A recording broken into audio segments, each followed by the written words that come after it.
বিসমিল্লাহির রহমানির রহিম।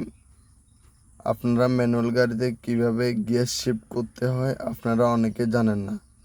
এখন আমি আপনাদেরকে দেখাবো ম্যানুয়াল গাড়িতে কিভাবে গিয়ার শিফট করতে হয়। এই দেখেন, এটা হচ্ছে গিয়ার লিভার। এখন আমরা গিয়ার সবটা ফালাই আপনাদেরকে দেখাবো কিভাবে শিফট করব গিয়ার সবগুলা। ক্লাচটা ধরে এখন দেখেন 1 নম্বর গিয়ার কিভাবে লাগাবো।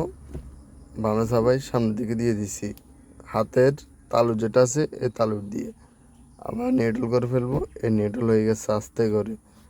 আবার 2 নম্বর গিয়ার লাগাবো, কান আঙ্গুলের হাতের তালু যেটা আছে এটা দিয়ে একদম বামে চাপাই পিছন দিয়ে চলে যাবে। এখন নিউট্রাল হবে, এই নিউট্রাল। আমরা 3 নম্বর লাগাবো, হাতের তালু দিয়ে সামনে দিকে 3 নম্বর। এখন আমরা নিউট্রাল করব, আবার নিউট্রাল। হাতের মাঝখানের আঙ্গুল যে দুইটা আছে দুইটা দিয়ে কাজ করবে।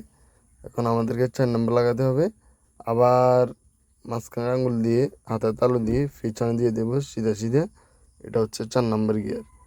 এই মাঝখানে আবার নিউট্রাল করে ফেলছি হাতের তালুর মাধ্যমে।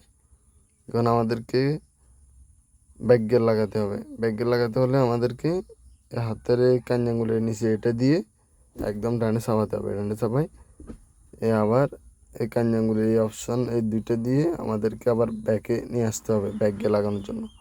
এখন আমাদেরকে আবার নিউট্রাল করতে হবে, এই নিউট্রাল। এটা হচ্ছে আমাদের গিয়ার শিফট করার